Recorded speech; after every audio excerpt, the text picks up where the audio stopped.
maybe billions of people are dying from some deadly viral pathogen. And the only defense that we come up with is that we can make one small genome edit to pre-implanted embryos that creates lifetime immunity. Thank you for finding us. Like us, you are the growing gang of curious people keen to understand what the future holds. I, Eddie Avil, am your host for Change I Am Possible podcast, a platform and a community for disruptors, innovators, policy, change makers, impact investors, and dreamers working on shaping our coming tomorrow. My effort will be to probe and ask the most contextual and relevant questions. Answers that add value, even at the risk of being judged. The fourth industrial revolution is upon us, and exponential technologies stands to disrupt all industry verticals. The choice we make today will chart the trajectory of a civilization. Future demands us to be brave and bold, so let's walk together as one into this new world, a world of all-encompassing possibilities, leveraging technology, the tool that's redefining what it means to be a human. Let's challenge our traditional mindset. Let's challenge the word impossible, because if you break it down, the word itself says, I am possible. So let's dive into the future with a guest for today. Thank you for doing this, Jamie. I really appreciate it. So it's a pleasure and honor to have you on Change I Am Possible podcast. Thank you for doing this. Really sincerely appreciate it. So you're a technology futurist. You are a geopolitical expert. You are a novelist. You're a writer. How do you manage to do all of these things?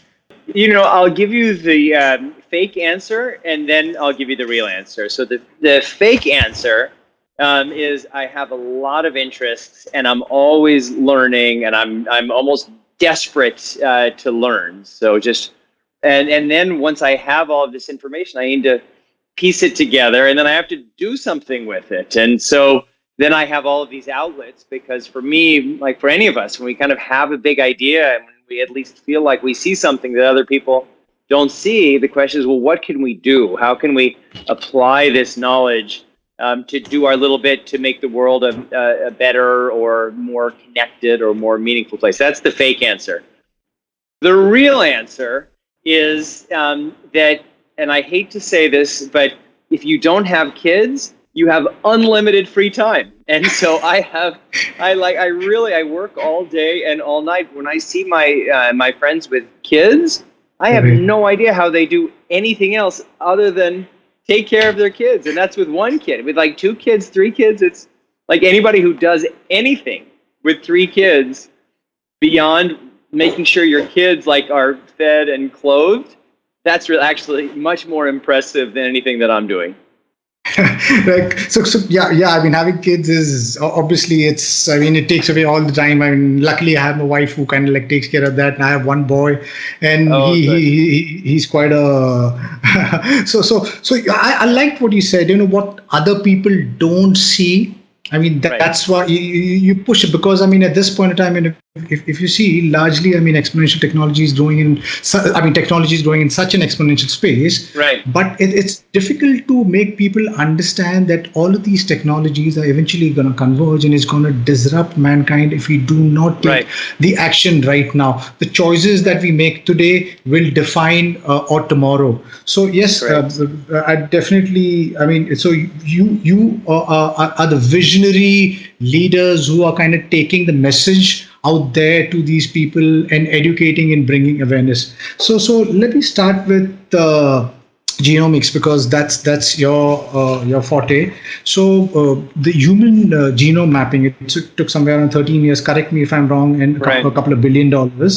So it holds a lot of potential, right? I mean, but what is the current technology at this point in time? Where does it stand? Yeah, so the first human genome that was sequenced, it took over a decade and cost over $1 billion. Right now, to sequence a genome takes less than a day, and for whole genome sequencing, at least here in the US, the low price is around $600. And we are moving within a decade to a world where sequencing a whole genome will take just an hour or two, and it will cost $50 or essentially nothing. And that's going to shift us very quickly into a world of universal sequencing. So right now, most children who are born in a hospital have a heel prick blood test. It's just it's one of the standard tests that are done on newborns. And very, very soon, it's going to be that every child who's born, at least in any hospital in any part of the semi-developed world, is going to have their whole genome sequenced. And the reason for that is because we'll get a lot of information, and we'll know about, for example, disease risk probabilities, at least, for thousands of genetic disorders. But then when we have billions of people who've had their genomes sequenced, and we have access to their genetic information and their life information, they're called phenotypic information, we're going to use big data analytics to understand much more, to crack the code of complex genetics and complex biology more widely. And when we do that, that's going to shift us from a world of precision or personalized medicine based on in each person's individual biology to a world of predictive medicine, healthcare, health, and life.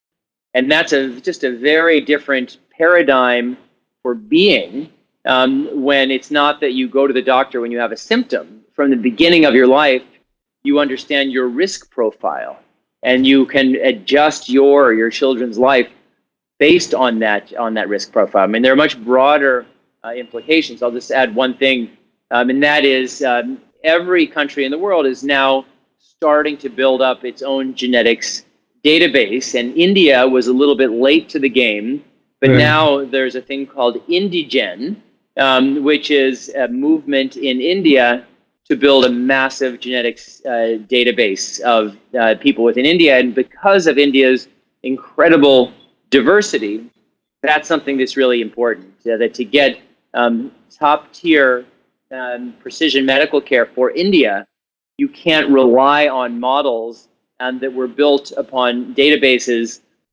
made up of people of European or other ancestry. Right. Very right. I mean, we've jumped onto the bandwagon a little bit late, but yes, there are a couple of these startups who are doing some really interesting things here in India. Yeah. But nice that, I mean, the healthcare you're saying because of the genetic, it'll move from reactive to proactive, right? Because that's so important at this point in time. If you see, I mean, we are very reactive in the way we deal with the healthcare. So what are the areas you think the genomic editing is going to help? Oh, so certainly it's going to fundamentally transform the way we do healthcare.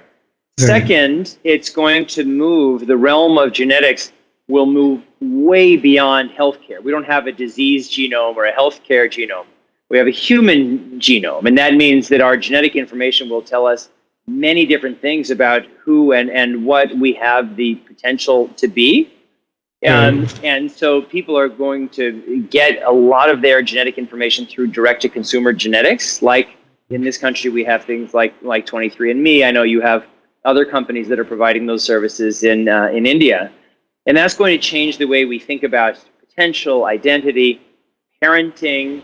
You'll have a lot of information. Again, it won't be determinative, but it will provide probabilities for certain kinds of outcomes, like super high IQ or outgoing personality or whatever.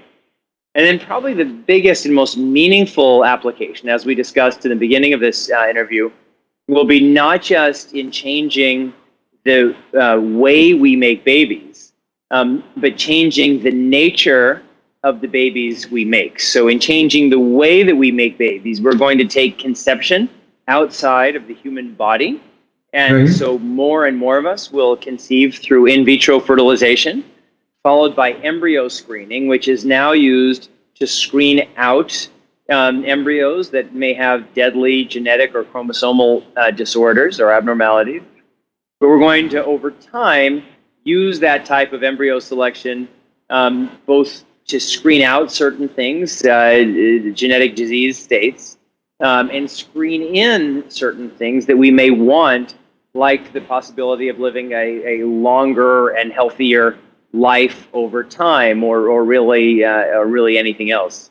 And that's going to be extremely powerful. And then on top of that, there's the whole new series of technologies for human genome editing, tools like CRISPR, but well beyond CRISPR, that will allow us to make a small but significant number of genetic changes to those pre-implanted embryos. And as you know, Eddie, the world's first CRISPR babies were born in China last year. There was very likely another one born this year, but in 20 years, my guess there'll be no in China.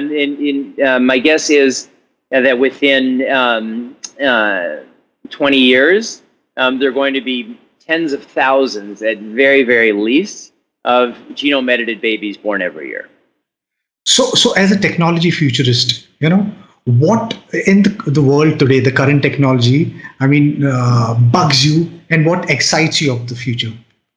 Yeah, so I'll start with excites me. It really excites me that we have these technologies that are going to allow us to do all kinds of things that we've always dreamed of doing: live healthier, longer lives, solve problems in physics, problems in manufacturing that almost seemed impossible just a few short years ago. Have actionable data that can be applied to just making smarter decisions. And there's so many great things. The things that scare me are first, that every technology ever has an upside and a potential downside. And these technologies are no different. So there are some very real dangers.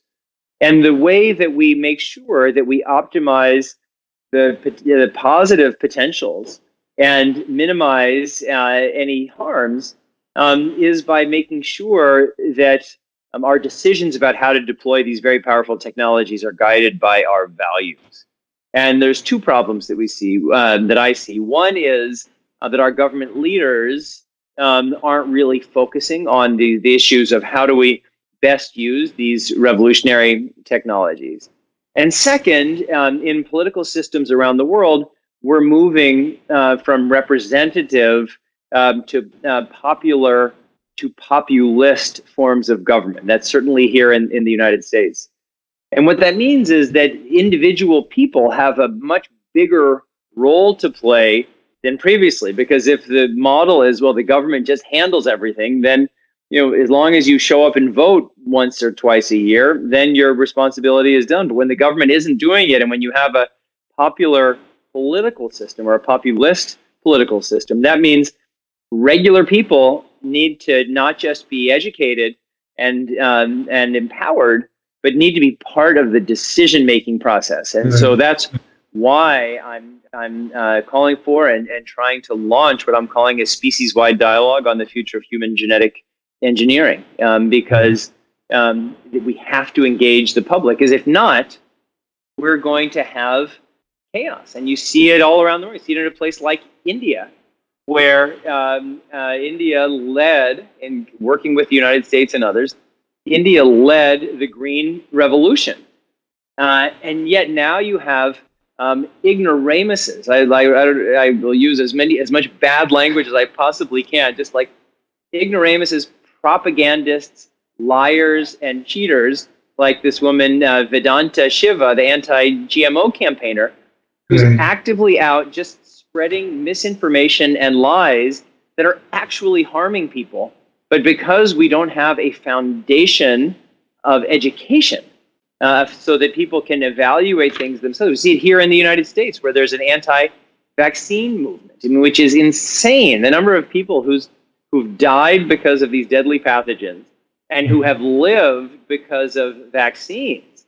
It's huge. And yet you have these, I won't call them ignorant, because the anti-vaxxers, maybe they know what they're doing, but it's unbelievably harmful. That's why when the Russians are interfering and trying to sow discord on Twitter, one of the areas where they went is the anti-vaccine groups, because it's like, and there's so much danger. These technologies are scary for people. It's a big deal, and they're scary on their own because change is scary. But then we have these agents of misinformation, and the counter to that has to be empowerment and education. And that's why I like doing interviews like this. I know that you have I think it's like 1 billion listeners on this podcast. So that's like 1/7 of all of humanity is listening in. So I feel that great responsibility. And that's why we have to engage with the public and not just educate, but listen, because this has to be a two-way street. Completely. Yes, I do understand. There's obviously a lot of these agents of misinformation who are pushed for driving these false propaganda, and because of that, we have platforms like this and leaders such as yourself who are kind of like putting the right information out there. So I was just recently watching Unnatural Selection, right? And Yes. I saw this guy called Kevin Eswell, who was one of the Yes. front runners of genetic editing, Right.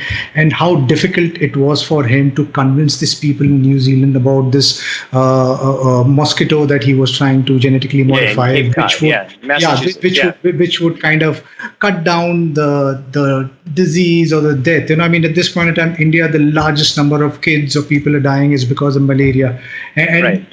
even in Africa, there's so many kids who are dying because of malaria. You rightfully said, I mean, we need to come together and kind of drive this ecosystem so this technology comes to the masses. Like even Joshi Azena, I like his idea or thought because he's trying to democratize genetic editing. So, but what do you think would be the plus points and the minus point, for democratizing a technology like this, which is so early in its Right.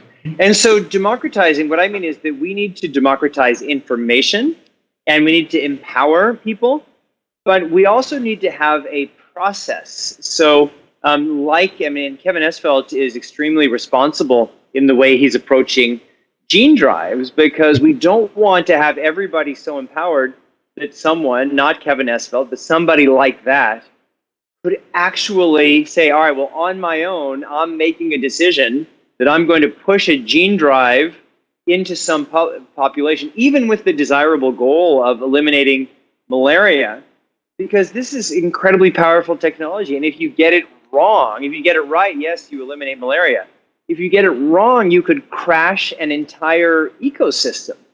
And so we need to have public engagement, but we also need to have political processes that are informed political processes that allow us to make smart collective decisions about the best way for these technologies to be deployed. What we're talking about is the future of life. It must be regulated. It just has to be regulated in a smart way. And the public needs to be part of that process in order to make it play out in a meaningful way. Right, completely understand. So, like all new technologies, I mean, genetic editing has been met with resistance. So Yes. the IVF was met with resistance in its early days. Right. Today we have around 8 million IVF babies. Subhash Mukhopadhyay, an unknown physician from Kolkata, created the world's second IVF baby, and he was ostracized for playing God, and he had to commit suicide. So Yankui, he obviously crossed the line, and Joshua Zena again has been doing these genetic do-it-yourself kit, and he's been selling it. Right. So should we ostracize these minds or these great people who are building the future by push driving this ecosystem, or give them space and support? What are your views? Well, it depends. Certainly someone like He Jiankui should be condemned, vilified. I have very publicly called him a villain.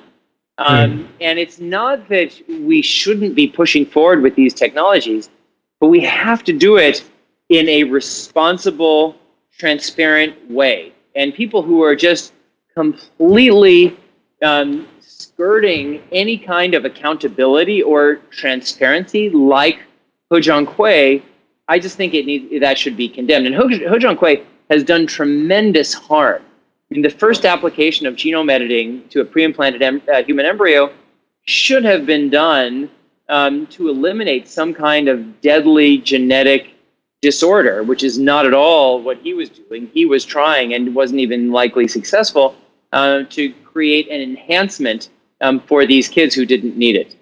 Zainer, again, I'm a critic of his because, again, we're talking about his life. It needs to be handled responsibly. And yes, we have an issue here in the United States with the price of these drugs. Yes, people should be empowered, but people don't have so much information.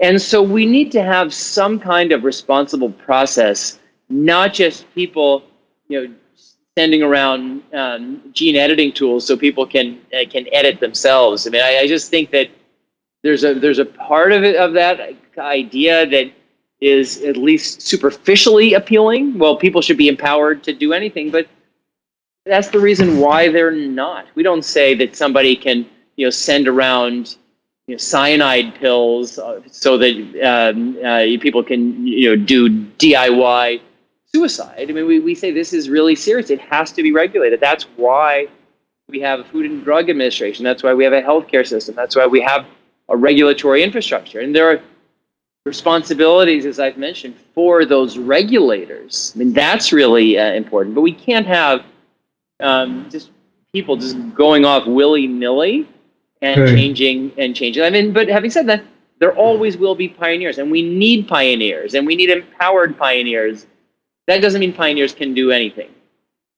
Right, completely with you. Yeah. So CRISPR-Cas9 editing, it's got so much of media, and then suddenly now there's this new thing, CRISPR Prime editing. Can you give me more details on that? Yeah, it's so funny. So that you mentioned CRISPR Prime, because I'm now doing the revision for the highly revised paperback version of my book, Hacking Darwin. And so I was in touch with David Liu yesterday, who's at MIT, who's the inventor of this CRISPR Prime editing. Right. And I said, I'm referencing this in a couple sentences in my book. I've noticed that some people are talking about prime editing and some people are calling this CRISPR Prime. And I got this very strong response back. Nobody is calling it CRISPR Prime, whatever. And then, like, just an hour later, I was online and I saw this article in TechCrunch all about CRISPR Prime. And I said, hey, this is a big TechCrunch article.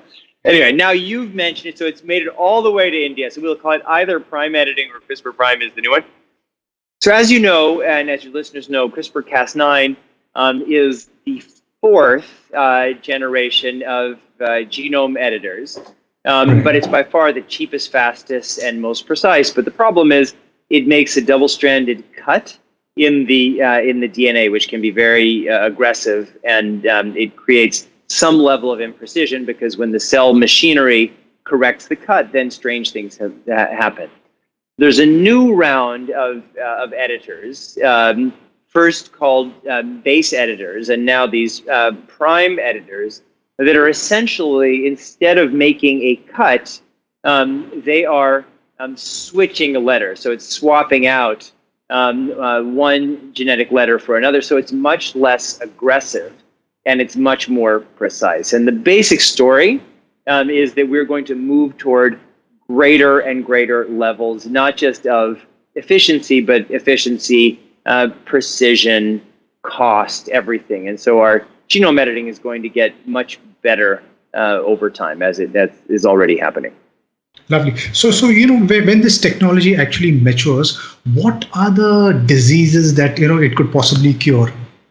So in stage one, it will either cure through gene therapy or prevent through embryo selection many of the single gene mutation, also called Mendelian disorders. And that's in most of our traits and disease states are polygenic, meaning there are many genes involved, but there are a smaller number which are monogenic, meaning it's a single gene, which means single gene. And so that's the low-hanging fruit are those. And then through our gene therapies, we're going to be able to treat many more of these genetic disorders.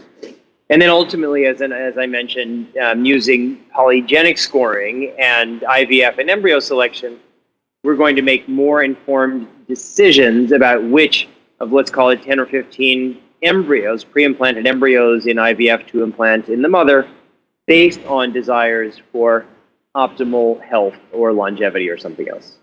Right. Yeah. So at this point in time, Aubrey de Grey, and David Sinclair, they've been making all the noise, right? The right noise, because Aubrey de Grey says that death is a disease and it could be cured, right? So what are your views on something like that? Because I mean, it's exciting that humans could live longer, healthier. Now, is that a possibility? And if it's possible, how long would something like that would take to hit prime time? So David is a friend. I very much enjoyed his book, Lifespan. Nice. And certainly it's true that humans can live longer and healthier lives because we've been doing it for thousands of years. We've been extending our human health span. Over the last 100 years here in the United States, we've extended average human life by about 3 months per year. India has a lower lifespan than in the United States, but it's so clear how you can get a longer average lifespan in India. And you don't need magical science. You just need empowerment of the most disadvantaged people who don't have access to proper health care or sanitation or nutrition or all of those kinds of things. So when we talk about extending lifespan, I always say the first thing is we shouldn't focus on ourselves. We should say, well, we're looking around at the world, how do we extend average lifespan? And we do it by helping the most disadvantaged people. So that's what I always say, let's focus on that. In addition, we should look to how we extend human health span because we spend so much money fighting all of these diseases like heart disease and dementia that are correlated with age. So if we could fight age, we would also be fighting these diseases. And as I write about in my book, Hacking Darwin, there are a lot of interventions. I mean, exercise is the best one right now. But there are drugs like metformin, rapamycin, the NAD plus enzyme, like NMN and NR. There's a lot of work being done on parabiosis, but basically using factors in blood serum to create healthy aging, pruning senescent cells, and there's a lot of different things that are happening. I think it's very exciting, and we will. It's not that we're going to have a miracle and live forever. We're actually never going to live forever, but we will be able to continue to extend healthy human lifespan. I think that's great because when we do that, we unlock potential to do all sorts of things. We have more people living healthier longer. We'll have more inventions, more poetry, more love, more tutoring, more knowledge transfer, more of all of these things that we want. Exciting. I mean, I'm waiting for that technology to come in because I mean that would be excellent. Extending while you're waiting, I hope you're exercising 45 minutes a day. I hope you're sleeping well. I hope you're doing all of these things like people do in Dan Buettner's Blue Zones, so that when the day comes that we have even more miraculous technology, you'll be healthy enough to use it. Lovely. Yeah, obviously you need to do those hacks to keep yourself healthy. So tell me, I mean, genetic editing, it's got these plus points. It can be transformational. It can change mankind, but it also has its downsides, right? I mean, designer babies and stuff like that. I mean, so what do you have to? Let me pause you there. We are designer babies. We have all of these incredible superpowers that our ancestors didn't have. There's nothing inherently wrong with designer babies. The question is, how are they designed? And if we are designed as a means to some alternate end, that's terrible. But right now, how many people are dying of deadly pathogens? And we're perfectly comfortable, as we should be, giving vaccines to newborns. That makes them designer people. We're doing something that wasn't built into our biology. We're adding it. And it's not so crazy to think, just imagine that there's a world where maybe billions of people are dying from some deadly viral pathogen. And the only defense that we come up with is that we can make one small genome edit to pre-implanted embryos that creates lifetime immunity. Is it so crazy to think, we may want to do that? Or we say, no, billion people should die because we're against designer babies. So it's like I always say that the extreme positions are most often wrong. Like this is the middle is the tough place. That doesn't mean that if one thing is okay, then everything is okay. But we can't say it's like everything is okay or nothing is okay. Like we're going to have to roll up our sleeves and struggle in the murky middle. Right. Yeah. So I'm completely up for designer babies, and there is so much possibilities. At this point of time, I mean, your human longevity. I'm completely up for it. Yes, but there are a lot of these people who are living in the bubbles, and they are resistant to something like this. Because they keep on quoting that you are playing God, and we should not push. Well, right. I write about this in my book. Right. If people believe in God, which everyone has a right to. And if that God is so perfect, then why has God created these genetic disorders and these famines and these pestilence that kill millions of people? And so, my tradition is Jewish, and in Judaism, there's this concept called tikkun olam, which means repair the world. Right. And the basic idea is that the job of creation is unfinished. And it's the job of humans to help move toward finishing the job by making our world a better place, by protecting the environment, by loving other people, by trying to cure deadly diseases. Like, if you believe in that your God made the world and it's so perfect that we can't make any changes, well, what about agriculture? What about healthcare? What about all of these kinds of things? So I just think that, yes, people have this feeling of playing God is bad, but those people are immunized. They're wearing glasses. They go to doctors when they're sick. They eat food that comes from agriculture. And by that definition, why? Because in the God model, at least in the Old Testament, food just falls from the sky. The manna just falls from the sky, and all you have to do is pick it up. It would be great to live in that world. We don't live in that world. Very true. So talking about God, there are a lot of these people right now who believe that possibly we living in a simulated world, right? And somehow you kind of, I mean, if you dig deeper, then you see there are signs of that in ways. For example, James Gate, a physicist who's trying to figure out the string theory, when he was trying to figure out the string theory, he found out there's on the cosmos there's this certain kind of code. It's written with a certain kind of code, adinkra. Then even how we are made, we made with DNA. We've got 3.4 billion base pairs of DNA, and we've got 4 letters of it, A, C, T, G, repeating, right? So do you think that God tried to copy paste, because 99.9% of a DNA is similar across all mankind? So what are your views on that? So he just got lazy. He did like Control V. It's like, I can't. It's like doing everyone on their own. That's too difficult. So in general, just to have a short answer, I think it's baloney. Insofar as any cockamamie thing anybody comes up with could be true, because nobody has perfect awareness. I guess it could be true, but I just don't. I don't believe it. And it's one of those things where, by definition, you can't prove it either way, because all of your means for proving would exist within the parameters of the simulation. And so you couldn't get out of, if you're in a simulation, you couldn't get out of it to prove or disprove whether you're in it. And even your efforts to try to prove it would already have been written into the programming code of the simulation. So it could be that I'm so ensconced in this simulation that I'm not capable of seeing outside of it. But my gut, at least, is I kind of doubt that's the case.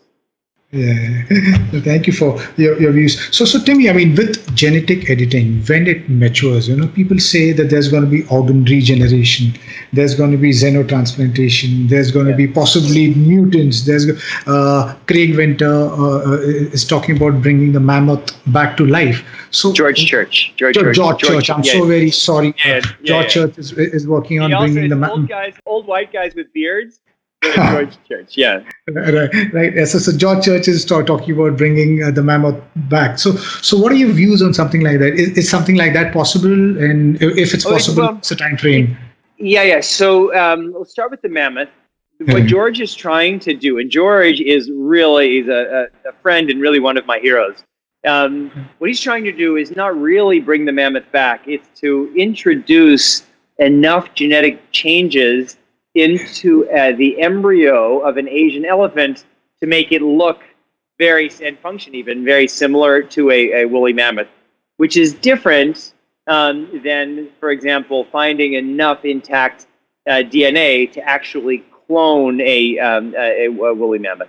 And I'm of two minds. I mean, it probably, if the science gets good enough, I mean, to say that, well, we're going to have them and we'll introduce them into tundra areas that have been destroyed by climate change and they can play a role in an ecosystem. Yeah, that's conceivable. I mean, there are lots of animals that are being driven to extinction. The problem is when we take, once extinction happens, it happens, and then the ecosystems change. And so if we bring these species back who haven't existed for thousands of years, we don't know what impact that's going to have on current ecosystems. Maybe they won't have any predators. Maybe they'll change these. So the danger is we could actually do a lot of harm to existing species in the name of bringing back extinct species. That doesn't mean we can't do it, but as with all of this, we need to be very careful. We need to be methodical. We need to be transparent. We need to be inclusive, have an inclusive decision-making process, so that we don't make kind of big, scary, dangerous mistakes. Right. Yeah, exactly. We are in 2019 and the technology is in such a nascent stage, and there are rogue states and there are rogue players. Right. So eventually, I mean, you can't stop everyone, but do you see some of these players using this technology, going into the wrong hands or using it in a bad way? Yeah. Oh, for sure. Yeah. Like every technology, there is that danger, and that's why there's a race. This technology is advancing extremely rapidly. And I should say that's why we need to develop norms and safeguards and procedures to at least increase the chances that it will be used well and decreases the chances that it will be used poorly. So India has been lacking behind. I mean, largely, if you see, there are these. We don't have a single Indian global company or somebody who's doing something exceptional. I mean, there are people who are doing really cool stuff, but there's a lot of areas where we're lacking, especially when it comes to genetics. So what, in your views, we should do, or the Indian company do, to kind of like leapfrog or join the race? Yeah, it's a great question, Eddie. And India, let me just give a background. India is an absolutely incredible country.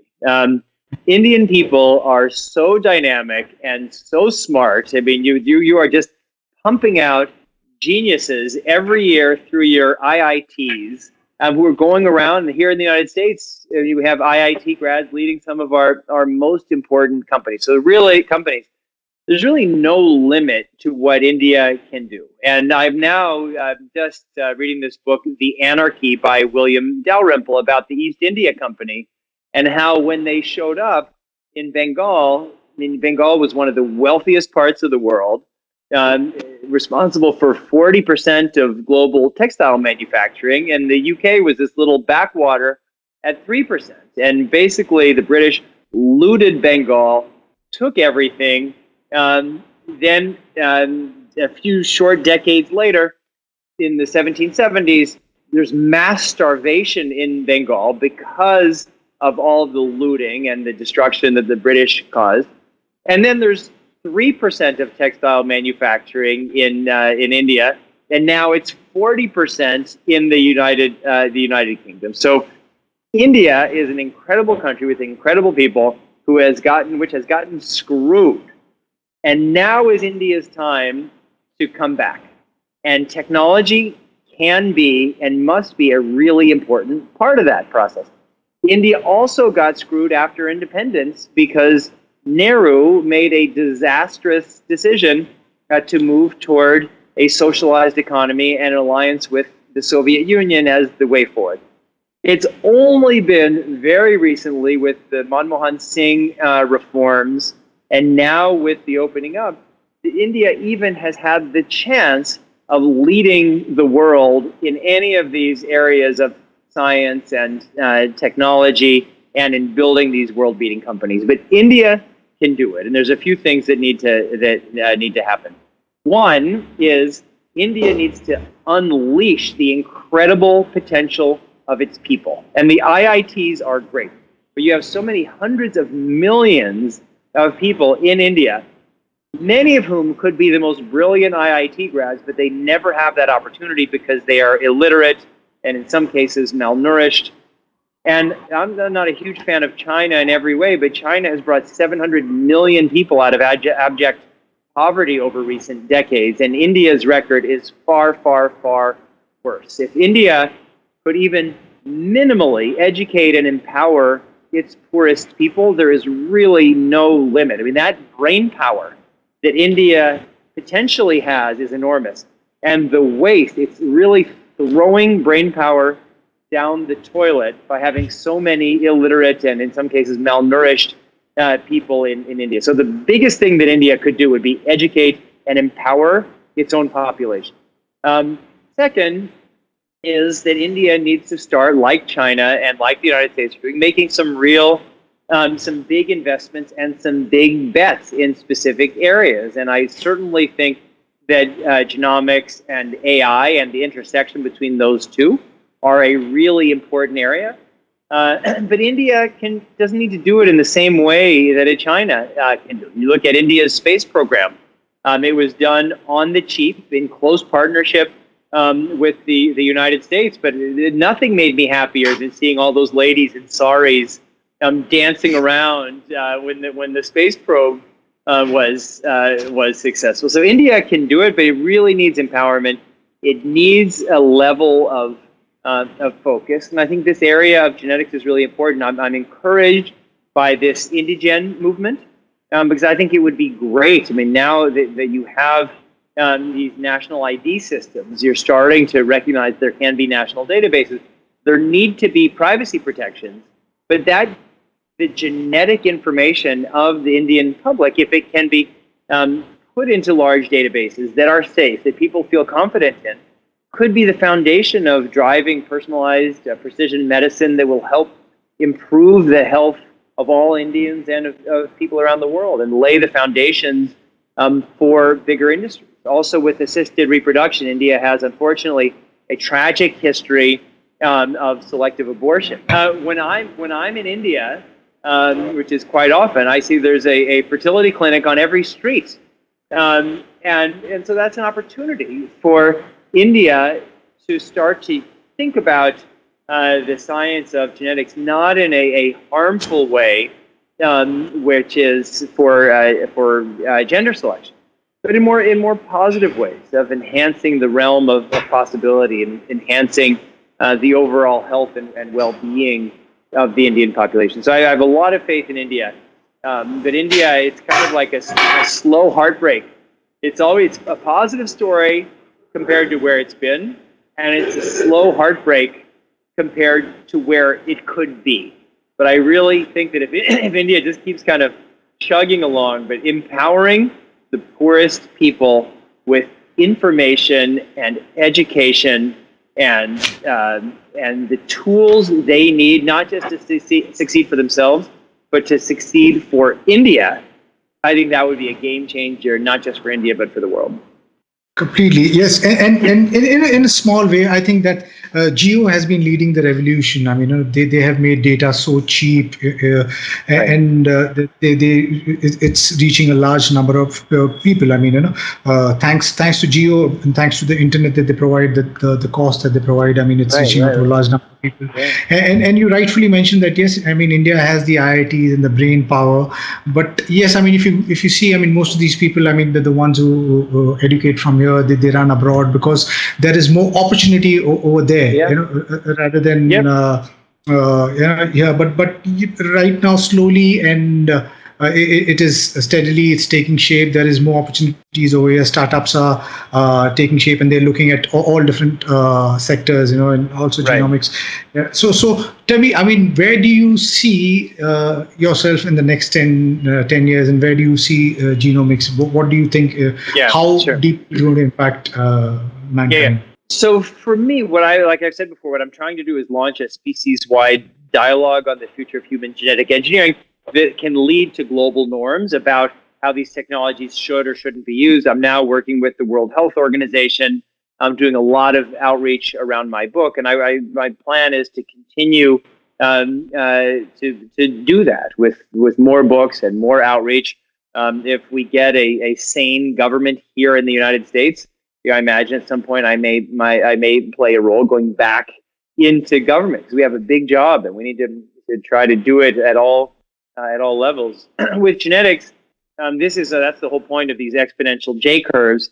This is moving so fast. All of these technologies, we talk about these technologies as if they're different things, but what we're really seeing is a super convergence of multiple technologies, and that's really the story. And so this is taking off. We're going to see much more precise genome editing, much greater understanding of the genome, a very rapid transition from generalized to precision to predictive healthcare, transformation in the way we humans make babies, increased reliance on IVF and embryo screening, and beginning a process of using genome editing on pre-implanted human embryos, which again raises huge ethical issues that we need to be aware of. All this is happening really quickly, but if it happens quickly and the public isn't on board, that can be extremely dangerous, and that's what I'm trying to prevent. All the best for that. So any last words to our listeners, Jamie? No. Just thank you. So people in India, I really hope that everybody will read my book, Hacking Darwin, because it's written just to be an easy, enjoyable read. And like I said, I love India. Most of my shirts that I wear are made by my favorite Master G on Chandi Chowk Street in Delhi. So I'm all in, and I love India, and India has a great future. So it's really my pleasure to be here with you. Thank you, Jamie, and would love to catch you the next time you're in India and Bombay. Would Wonderful. Love to have you over here. So thank you for joining this podcast. Really appreciate it. And to the listeners, I mean, like always, I mean, if you like what you see and hear, please press the subscribe button. And we're gonna have all the details of Mr. Jamie down below, so you can reach out to him, because this is a community, and the idea is to build a community, and you can reach out and help each other. So thank you, Jamie, for joining Change I Am Possible podcast. And until next time, see you guys. Bye bye. All right.